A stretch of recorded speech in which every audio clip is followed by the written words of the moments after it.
Hello and welcome to this episode of Steelfur Supremacy. We are here today to discuss the list that I took to the recent UK Nationals event. It was a Lightning Briar list focused on running zero-cost actions. Some people refer to this as the Cheerios deck. Mono Red Cheerios is apparently a Magic deck from a few years ago where everything was free. I prefer to refer to it as Briar Deck Wins just because it reminds me of when I used to play the all red, Red Deck Wins MTG decks, which just basically went for the kill and forgot about everything else. It is a really, really good deck because essentially everything being free really just generates a lot of card advantage because you can essentially play with an additional card every turn rather than having to pitch a card. And this is especially true when you have your Tunic, and you can use your Tunic to pay for your Rosetta Thorn swing, meaning that you can play all 5 cards, including your arsenal, and then still Rosetta Thorn, or play 4 cards and still arsenal a card, and still have a card in arsenal. So you really have a lot of flexibility and power with the deck. The deck can really pump the numbers, and that's one of the reasons that I switched to it from Aggro Katsu. So let's just go through the deck list. This is the version I played. The version that won the tournament had a few other differences, which I will point out. Though I'm not really sure entirely all of the changes until it comes out tomorrow. But this should be a good starting point between this and the list from the calling to get yourself started on your Aggro Briar journey. So let's just turn this on. So let's start with the list. So obviously it's a Briar list. 66 cards main deck. That's just because the ratio is like 30-30 with 3 Lightning Press main deck. Rosetta Thorn, Arcanite Skullcap for armor, Tunic for resources. Rosetta Thorn is one of the best weapons in the game. Grasp of the Arknight for armor and using rune chants, and Snapdragon Scalers for thing. So let's just talk about the number of cards that cost pitch 1. It's actually 54. You could even 51. You could possibly go up to 54.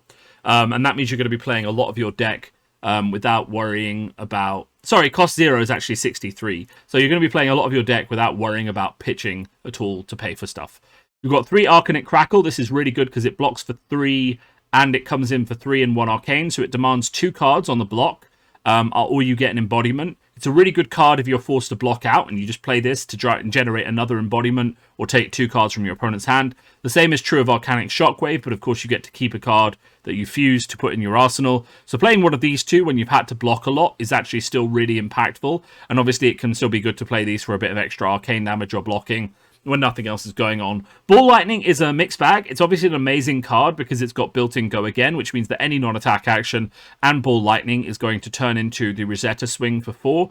But also it does boost the arcane from Arcanic Shockwave, and of course if it hits, it presents an even greater threat. So while it is easy to block, boosting it with things like Weave Lightning, and I think the deck that won the UK Nationals ran Scar for Scar, Red, will make it hit and deal increased additional damage. It does also boost the damage from Electrify, and there is an argument for running Electrify Red and Blue as well, just to draw more cards.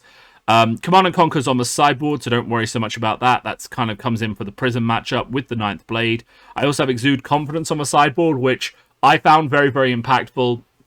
There's a lot of people relying on zero-cost defense reactions to win their games, and the fact is that having these Exude Confidence coming in buffed by Plunder Run really turns off those defense reactions unless they can block with a 7 strength attack, a 6 strength attack, a 5 strength attack before they play the defense reaction. And if it turns it off for the whole combat chain, which can be really impactful if they're stuck with a Sink Below and Fate Foreseen hand because they don't have a card with more than 7 power or 6 power or whatever. Okay?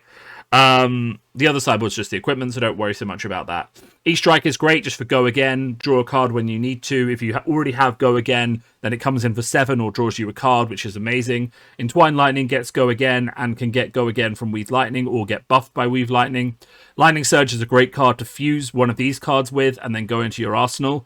It's also just good as a 0 for 4, which is just really impactful, and sometimes you'll just go with Lightning Surge without Go Again, just to get that power going. Nimblism is a 0 for +3. on pretty much every attack in your deck except Command and Conquer, and you're not playing Ninth Blade. Lightning Press is a 0 for 3, which can also be used to break Prism's Phantasms, which is actually quite useful sometimes if this is in Arsenal.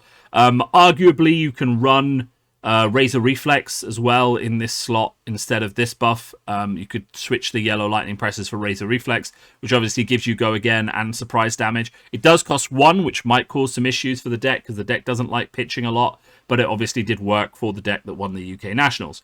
Plunder Run is amazing. It gives you on-hit effects where you don't really have them before. It gives you go again if you combine it with any of the other non-attacks or with itself. If you play 2 Plunder Runs and then you come in with a Ball Lightning, a Fused Entwined Lightning, so you play 2 Plunder Runs, you come in with a Lightning Surge with go again or an Arcanic Shockwave, then you play a Ball Lightning, then you play an Entwined Lightning Fused, then you buff it or you play a Snatch or you buff it or anything, you can draw like 2 or 3 cards. Me playing a Plunder Run blue from Arsenal, a Plunder Run yellow, then playing a Snatch, and then my opponent blocked for 7 because they wanted to keep some of their hand, and then I Lightning Pressed it and drew 3 cards. I drew 2 Ravenous Rabble. I came in again and again and again. The fact is, if you're going wide, playing a Plunder Run is almost guaranteed card draw because you just go again until they can't block anymore, or you're taking their entire hand, which is still a win. Ravenous Rabble is free go again.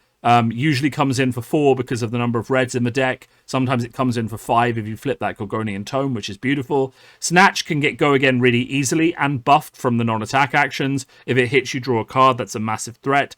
Sonata is something I'm not sure about. Someone who was playing this deck told me they didn't like it because it whiffed so much. I do kind of agree with that. It did let me down, but when it hits, it is really good because you can get Scar for Scars or Ravenous Rabbles and more go again, plus also the go again from the Sonata token. Scar for Scar, obviously you're taking hits to push damage. Sometimes you can control your life, so you're 1 less, and you can just play Scar for go again, play some non-attack actions, and get some free go again there. Weave Lightning is good as a non-attack action. It also works really well with these 9 cards. It does buff all of these, so it's fine. Obviously, you're not going to get the go again from the fusion all the time, but the fact that you can play it, come in with a Scar for Scar, and then have it buff a Ball Lightning after they've already blocked the Scar for Scar is pretty huge. Gorgonian Tome is great. Gorgonian Tome in the mirror, when they've played their Tome before yours, is also hilarious. And Captain's Call is fantastic because you can use it for a +2 or a go again. If you're playing 2 non-attack actions, you always can take the +2. And if you have 2 Captain's Calls, you can go for +4 and get go again. So that's really flexible. And that's really the deck. It's kind of as straightforward as it sounds. Changes I would make after this, I would probably find room for red Sigil of Suffering. I saw that be really impactful, certainly in the mirror and certainly in the finals. I think the deck that won was running red Sigil of Suffering. I would certainly test red Plunder Run because, again, it looked like that was an impactful choice. The card I'm not really sure about is Coax a Commotion. I feel like it is actually good. I'm skeptical about it just because there are a lot of decks which will not make optimal use of things like a Quicken token. So when you hit with it, you can kind of make a call based on, how many cards they've blocked with, whether or not you think they're going to make use of a Quicken token, whether you need 1 life to stay in the game, or those kind of things. So you do really get the flexibility out of it. And it is a 0 for 4 as well, which is a good breakpoint for attacks. So I could easily see you cutting like Arcanic Shockwave or some of the Lightning Presses or, that kind of thing to make room for another 0 for 4 attack. I don't think it replaces Snatch. Maybe it replaces Scar for Scar because you're going super aggro. I have to sort of sit down and work that out and see what other people do with the list, especially when we see the list from tomorrow. But those are really the only main changes I would think about making until we test this deck a bit further. But I feel like those are some really strong changes just to bring this deck to the next level. The addition of the defense reactions against certain decks like Bravo, actually very, very impactful, forcing them to spend a resource maybe they were holding for a Plunder Run to still get a pummel to still get a resource effect. Now this deck, and it's important to understand it, I played it and went I think 7-5 in the main event, though two of those losses were draft, and I also ran into some bad matchups and had some close games. My other friends took this and went into the top 8. One of them did. The deck that won was this version of the deck, and about 2 or 3 other people playing this deck were also playing there. Your game plan is essentially non-attack action in arsenal, non-attack action from hand, play something with go again, play something with go again built in. So the first go again will be the embodiment token, play something with go again built in, and then Rosetta, or play another attack action, draw some cards off Plunder Run whenever you can, draw some cards from Sonata whenever you can, buff, buff, buff. And it's important to understand that this is an aggro deck, but the presence of embodiment tokens actually gives it a lot of potential to block. So if you hit twice with a non-attack attack actions, your electrifies, all of your non-attack actions then block for 4. And it is important to learn how to play this deck where you're blocking smartly and not just thinking, oh, okay, I don't need to block. Because there are a lot of good heroes in this deck, and one of the things that in this meta, and one of the things that defines a good hero in this meta is whether or not you have to block that hero. Okay, now we are going to go into some gameplay. I have kindly had the fantastic Matt Santos, not Matt Santos, that's a character from The West Wing, Ethan, the ManSant himself, the Levia King extraordinaire, wanted to jam some games into me, and we recorded them. So this is a good example of Lightning Briar versus Levia. We also have a aggro Viserai list running into Levia as well, which I will be putting up next week when I run a deck tech on the list that went into the top 8 in the UK, which was Hamish Brown running Viserai. I helped him test that list. Obviously, I didn't want to talk about it before he had a chance to surprise everyone in the UK with it. And I think no one else was running that list. So, congratulations. Congratulations, Hamish. You did a fantastic job building that deck. And I think everyone you played against was just shocked at the amount of damage that it did. And I think it's a real shame that you came into Bravo, which is a tricky matchup for you instead.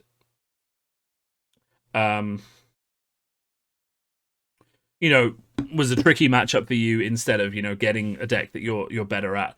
And Hamish played fantastically to make it into the top 8, got his PI invite, and then got a grasp of the Arc Knight because he traded the gold foil he got. So he is the happiest Viserai player of the UK today by getting his gold foil grasp of the Arc Knight. So you'll see what's going on here. I haven't just talked about it. He's come in for a bit of damage. I have a really aggro turn. On my first turn, I didn't attack, specifically because Levia wants to fill their graveyard. I know that, and in the game we were playing, Matt was like, why didn't you attack? I wanted you to attack. I was like, I know you wanted me to attack. So I just made a rune chant and arsenal the card. I was really happy with that.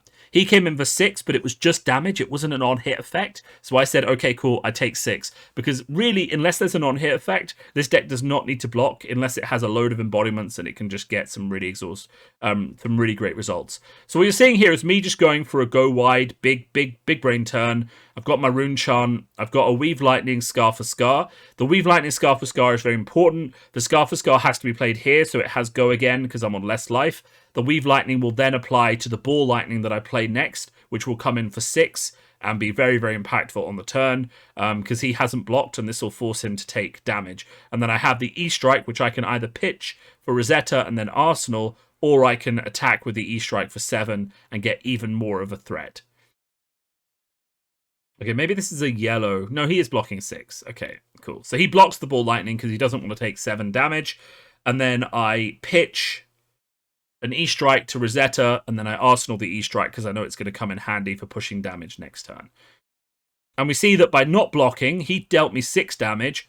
I presented to him 14 damage in return. Because this deck, we just like to say it slaps, right? That's the slang that's been going around the internet now and all the cool kids are using. The deck just slaps. It really just does the damage. We see the Shadow of Blasphemeth come out, which I think Ethan said was just a card he was testing. It whiffs in this particular instance, which makes him sad. But, there's not much to do about that. Again, it's just damage, so the aggro player in me is like, well, okay, is there an on-hit effect? No. Why am I blocking this? And I have a Scar for Scar again, so I'm just not blocking this. I just take the damage, right? I can do a massive turn in response, so I'm just going to laugh it off. Yeah. And now again, so the main reason I wanted to show this matchup, it's not, it's an aggro v aggro matchup, but he doesn't have a lot of on here effects.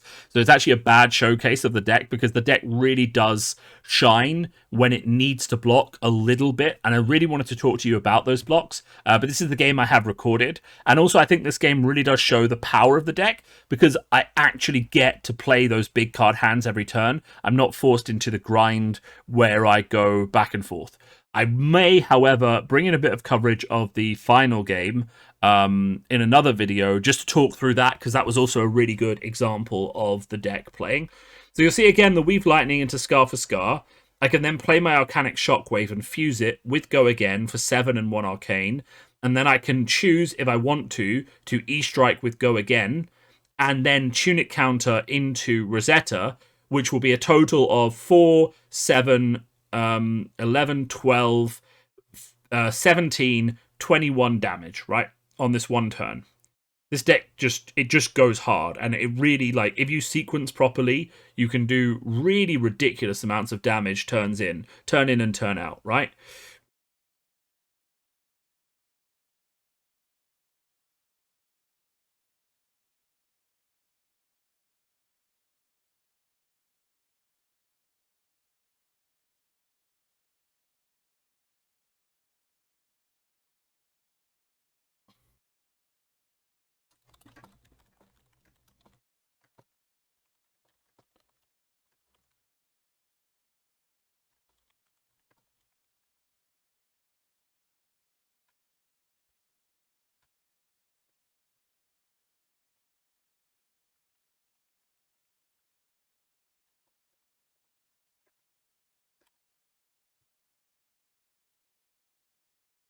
Yeah.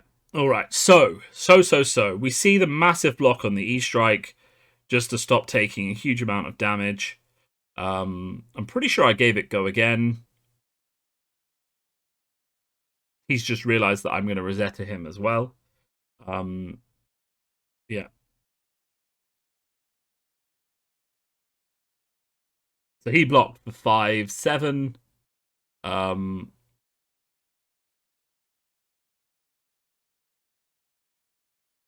then we go in. I've got a less aggro turn this turn just because I have no non-attack action.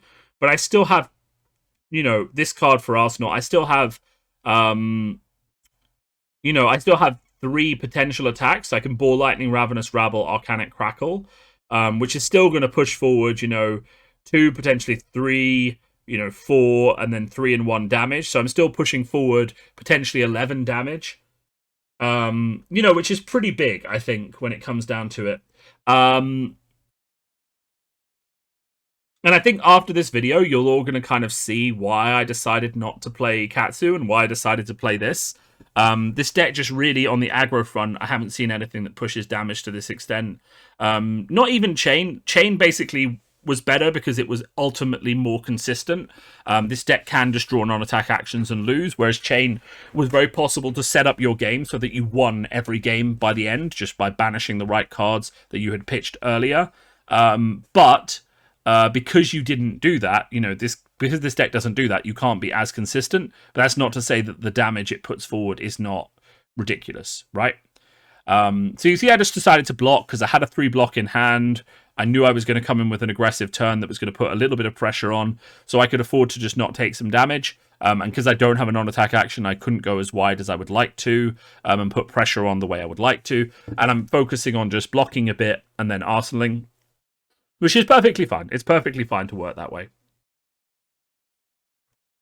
Sorry, just had to pause the video to sneeze there. It seems to be a very sneezy day in the UK. I blame hotel air conditioning. I've also just been at a 100-person event, so maybe I have a cold.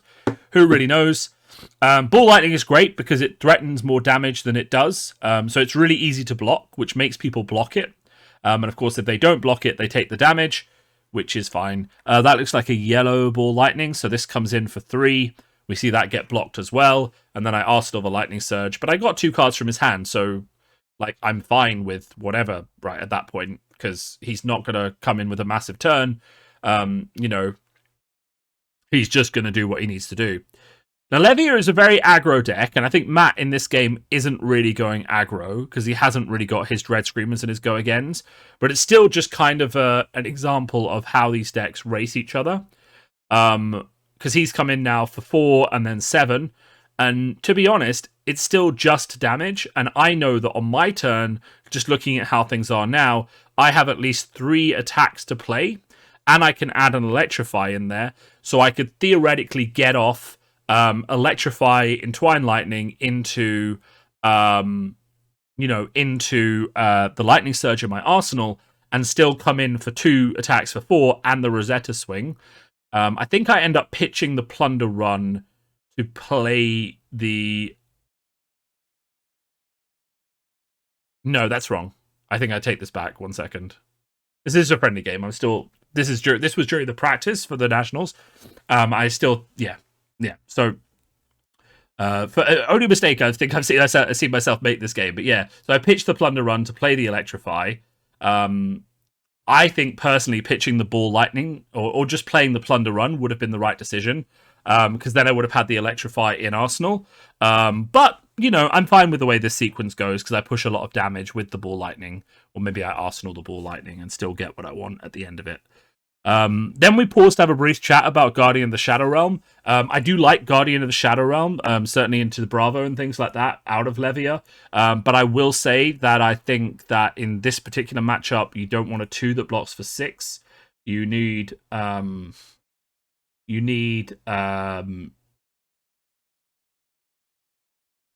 you just need more 0 cost ones that block with 1 card for 4, really. That's the key to this matchup, I think, if you're trying to slow them down and control them, is those Sink Belows and Fateful Scenes. The only thing I will say is that once your armor goes away, so once you lose the block you have on your cards, you are really going to suffer against this deck, especially when you run out of Fateful Scenes, Sink Belows, and the armor. You're really going to struggle to survive because they will just come in with 3 attacks on a turn. And because you've been blocking so much, you won't have them on low enough life. So I do wonder how much like an aggro, like a control Katsu with like 9 Flick Flacks would do into this deck. And if you've played that matchup, please do let me know because I'm really curious. But from what I've seen so far, it's very hard for control decks to actually keep up with the amount of pressure. And I think that was the experience that we saw in the finals of the UK calling, where essentially once the Bravo player was out of 0 cost defense reactions and out of armor on his equipment to make his blocks more efficient, every 4 attack that came in was either a 2-card block or an embodiment token, and he basically just started to crumble at that point. And that was where the game got really, really dangerous for him, because he basically couldn't guarantee that he could block efficiently, and every attack was that. Now, it's interesting because if you have someone like Oldhim with a shield and Crown of Seeds, actually every 3 block becomes a 4 block very, very easily because you have Crown of Seeds, you have the shield, so you can basically make sure that every time they attack, you block. But Oldhim, as we've said a few times, still needs some work because he's really struggling to win in time because he doesn't have those big hits the same way that Bravo does. Now, do I think there's an aggro Oldhim deck out there somewhere that uses the shield and the Crown of Seeds very efficiently to block and then just comes in with a big swing on a 3 for 7 or something like that? I do actually think there is, but we're going to have to wonder when we're going to see that, right? Because that's a bit of a tricky one to do. Yep, so we see Plunder Run into Ball Lightning into Snatch. The Snatch does not have Go Again, but I think if it hits, I use my Snapdragons. If it doesn't hit, I just let it hit an Arsenal card. I just let that happen and then Arsenal the card. Ultimately, at this point, he could use... I'm getting the last of his armor, so I'm happy. I do give it Go Again. This may have been a mistake, but I think giving it Go Again to hit with Rosetta and keep the pressure on is potentially the right decision. I'm basically saying take 4 damage or give me another card from your hand. He is saying that he wishes he had Skullhorn, I think, at this point, so he could block the 2 Arcane rather than Null Rune Hood, but I'm not really sure if that's the right call either. Levia does run a lot of blues, but it's also a bit of a tricky one because you can't guarantee that the blues are... you can't guarantee the blues are what you need, right?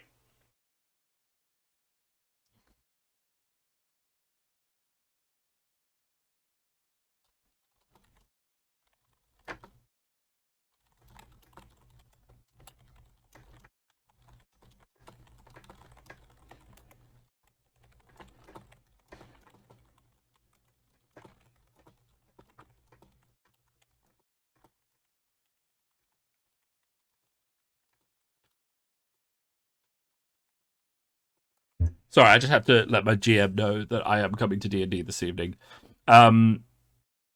Those of you who don't know, I am a nerd. I do play D&D. Currently, I'm wrapping up 2 campaigns. One is a Ghost of Saltmarsh campaign where I'm playing a Triton Paladin with the Oath of the Open Seas from the Critical Role campaign, because that really just fit the Triton aesthetic, because they're underwater creatures. I really love the idea of playing Oath of the Open Seas into that. And then the other campaign, I'm playing something called a Green Reaper Ranger, which is, it's a poison-focused ranger from something called the Grim Hollow Player's Guide. I really love a homebrew, and that really was the homebrew of homebrews. So yeah, that's just a little aside. Oh, that is a sorry guys, that is a lot of mirror. Let's just... That's OBS, by the way, if anyone's wondering about streaming. That is what it looks like, and it creates that mirror effect. But let's just turn that off. So that's really just a good example of how much damage the game can put out in an aggro v aggro matchup. And one of the reasons why I stopped playing Katsu for this tournament is that really the Mask of Momentum trigger versus just a Plunder Run in this deck is kind of the same. And Rosetta versus Kodachi is kind of the same. Kodachi demands a card from hand for each attack. Rosetta demands a card from hand for each source of damage, but also blocks a source of damage. And the other thing, but also can't necessarily be blocked, unless they have the right cards to block it, Null Rune 2. So still usually gets 1 damage through. And the other thing, of course, to remember is that Rosetta only costs 1 and is done at the end of the chain after you have got a lot of blocks out of the hand. So it feels inherently different from a Kodachi as well. Because when you're Kodachiing, it's like, well, Kodachi, it doesn't hit. Kodachi, it doesn't hit. Okay, cool. Now I can't draw from Mask because the Kodachis didn't hit. Whereas when you go Plunder Run, big attack for 7, small attack for 4 with Go Again, another small attack, Snapdragons, and then Rosetta, you've already taken 2, maybe 3 cards from the Plunder Run. You've then done another 4. You've then done another 4, which means that to block that, you've taken their entire hand, and maybe they've blocked it if they had a defense reaction, because we're talking about, a Plunder Run, say red for 7, another attack for 4, so 11, and then 15. Most hands, the max they can block is 12 without a defense reaction. So then you've drawn a card from Plunder Run that you're pitching for Rosetta, or you're using Tunic Token, or you're coming in with another attack. And if you do all of that, if they block out all of your attacks, you still come in with Rosetta for 2 and 2, which they have to use 2 cards to block. That's why I switched from Katsu, because that chain is just incredibly impactful, and I really just wanted to play it. I really thought it was powerful. And I was not wrong. I made mistakes. I personally feel that playing this deck, for example, against Matt Fawkes, I won the dice roll, and I thought going second would be the right decision, because essentially I thought, well, tempo is so important in this game that if I draw enough 2 blocks or 3 blocks in my hand, I can prevent as much of the physical damage as he does that turn. Maybe I'll take 2 Arcane, but that's okay. And then I will be the person playing on the tempo, and he will have to block me or give me embodiment tokens. Really what happened was he went first. He drew multiple Go Again attacks, so he drew Ravenous Rabbles and Ball Lightnings, and also had a Plunder Run and a Rosetta. I drew a hand of 3 2-strength attacks and a Ball Lightning, so I couldn't block all of the attacks that he did, so he drew off Plunder Run, and he resetted me, and I took 7 damage on turn 1. Right? That's what happened. And if I had decided to go first and taken the hand that I drew, which was 2 Ravenous Rabbles and a Ball Lightning, no, it was a Nimblism, a Ravenous Rabble, a Ball Lightning, and was there a Snatch or a Scar for Scar? If I had taken that hand, I probably would have done that damage to him, and he ended his first turn with 2 embodiment tokens. I would have had 2 embodiment tokens, and the game probably would have gone the other way. Because we went back and forth then, my strategy wasn't actually terrible, because I did hit him on my turn 1, and I did push damage, and we went down to the stage where it was like 4 life versus 4 life, so it was a very close game. But if I had been going first, I think I would have won that game, and he did instead. So I made the bad decision on the dice roll, and that's essentially what lost me the game. But I think I will say that playing this deck was definitely the right call for the meta. Whether this holds true for your nationals, I know a lot of people are going to be watching this deck tech, looking for a deck for their own nationals, it is really hard to say. I have heard ideas from some people about how they're adapting their deck to handle this. We will have to see whether a deck successfully cracks the puzzle of handling this. There are some decks out there like Ice Lexi that feel really difficult to play into with this deck, though I think still ultimately very beatable. And there are other ways to tweak things like Bravo to make them more effective against this deck as well. So I don't think this deck is let's just wrap up by saying that Chain was tier 0. I feel like this deck is tier 1. I think it's very, very good. I think it has some issues with consistently at sea because you can draw all non-attack actions and just lose by whiffing a turn. But ultimately, it is very strong when everything comes together. And with this sort of aggro deck, when things comes together, the deck wins. So that's kind of the thing to keep in mind, but it is tier 1. 100% you should expect to see people playing this deck, and also the Earth Briar deck, which just makes it even harder to sideboard. You should expect people to see playing both at your local nationals, with good reason. You should expect to come up against people playing this at all levels of the tournament, and you should have an answer to deal with it if you want to play into this deck with whatever hero you choose. Again, I hope you enjoyed this deck tech. I did promise I would do more Nationals content once my own Nationals had finished, and I'm really just going to enjoy this week doing deck techs on all the decks I saw at Nationals, explaining how they play, getting some gameplay out there if I have it, or recording some with you guys. So if you want to test into one of the decks from Nationals, I've got some deck lists. When I get the rest, I'll happily play anyone to get some footage and see how it goes.